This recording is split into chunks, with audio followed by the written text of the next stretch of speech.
Alright everyone, we start off today with, this is fairly big news. It's Beto O'Rourke related, so Texas yet again. Link in the description, not archived because it's actually a video clip. Beto decided it was a good idea the other day to show up at the meeting that they were doing. They were giving updates on the Uvalde situation in Texas. Greg Abbott, Ted Cruz, the mayor of the city, the sheriff and so forth were there answering questions, basically giving a presser on the school shooting that had happened.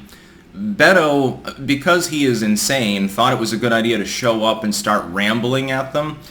He got called a sad son of a bitch and stuff like that, piece of shit, by the people there. They were clearly angry. Unfortunately for Beto, some of the people that were telling him to get the fuck out were the parents of people that had been killed in the school shooting. This is probably the worst optics fail that Beto has actually had. I said months ago that there was basically no chance that he could defeat Abbott. That chance is now fundamentally zero as opposed to approaching zero. I can't imagine that this isn't going to deeply harm him in his gubernatorial election bid. And this isn't the first time that he's done this. You'll remember, Beto O'Rourke is the dude who dances around on stage and rants about trying to dismantle the existing border protections. Beto is the one who said, "Damn right, we're coming for your guns," and then, of course, recently pivoted. And that's the other problem here.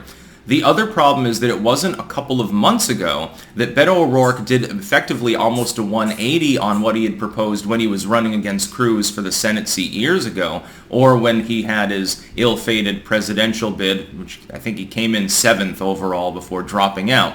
The problem is that he recanted much of what he said regarding gun control.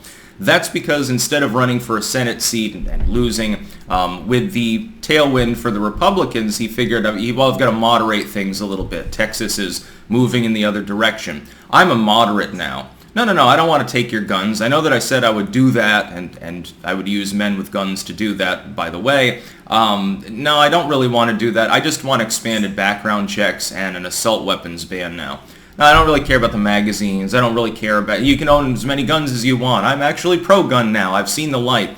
And then you march into the meeting where there are grieving parents sitting there, trying to get updates on the situation, trying to find out why the hell their kids are dead or injured, and making it all about yourself. And Beto is really good at this. This is why he skateboards out on stage. This is why he rambles, cryptically about having been a hacker back in the 1990s, which is laughable and hilarious. That basically means that he helped his parents install Windows 95, I think. What a loser.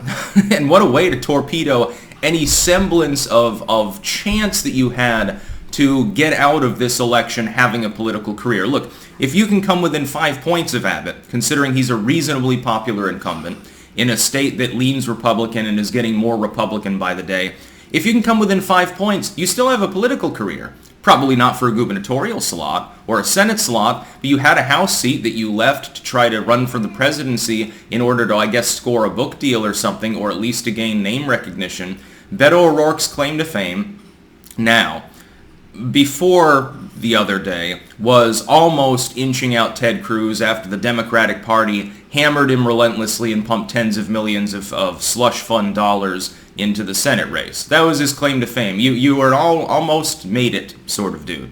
Now his new claim to fame is you could have at least had a single-digit gap between you and the eventual winner, who will be Greg Abbott, in the gubernatorial slot. You could have looked sane. You moderated yourself. You pulled back on wanting to dismantle the border. Now all of a sudden there's a real big problem. There's a border crisis, and you admit it.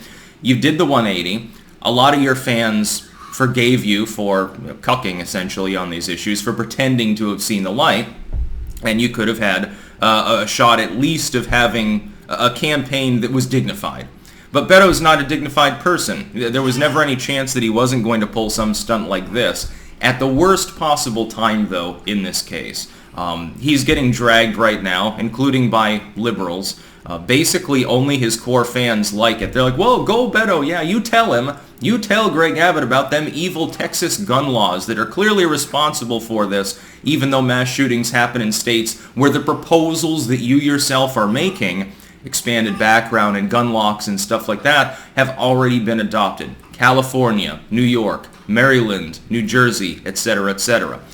The laws are already on the books in a half a dozen states, and those states have outsizedly just as much violence as states that have no gun laws. If you look, some of the safest states have virtually no gun control. It really boils down to how many inner-city urban areas are in your state. Rural areas tend to be much safer. The gun deaths there, if it's not a hunting accident, tend to be suicide. You get most of the gun crime in the United States in inner-city areas. It's less common when a small town like Uvalde is involved. That's less common. Because it's less common, it draws more attention. None of the people assembled there, Abbott, Cruz, the sheriff, etc., were making it a political issue. They weren't getting involved in politics because, they know better. It's a presser to give updates on a tragedy that's just happened. To their credit, literally every other Democrat, none of them are crazy enough to show up at the presser to do a one-man protest. Even people like Elizabeth Warren, who harp endlessly in a politicized fashion about how bad guns are, Nancy Pelosi, Feinstein, Biden himself, Kamala Harris certainly, they shitpost about it, but they do it online. Or they hold their own presser, a rebuttal to what has been said if it's perceived of as having been political or unhelpful, at the update meeting. They wait until afterwards. They don't go to the meeting itself and try to make it all about them. But he is a fame seeker. He's a clout chaser. He's just trying to rack up brownie points among people who are on the left and people, I guess, who are anti-gun, even though he did his 180 pivot on the issue. And it's just not going to work, dude. Beto O'Rourke was always the longest of long shots for the entirety of the major midterm races. This means, I changed my prediction. I had said that I would expect an average 8-point gap between Greg Abbott and Beto O'Rourke. You lose handily. There's no, you can't claim that it was voter suppression and evil shenanigans that caused you to lose. It's not like, a Maricopa County situation. But you have some semblance of dignity afterwards. Now I would say average 12, maybe 15 points. I think Greg Abbott's going to soar in the polling, and Beto's really going to lose thunder. The irony is that simply focusing on this, if you had good messaging, I'm not talking about ethics or right or wrong on guns or anything, for purely politically pragmatic reasons.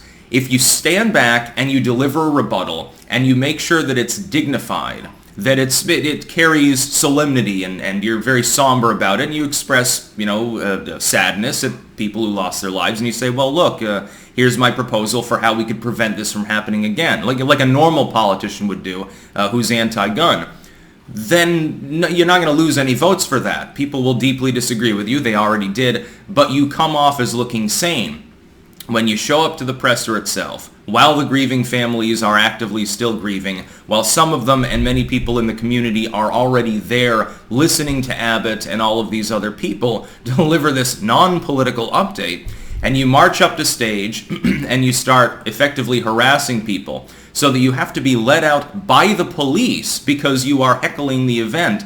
It's so far beyond the pale. I'm surprised that even Beto was able to stoop this low and shoot himself in the foot so badly.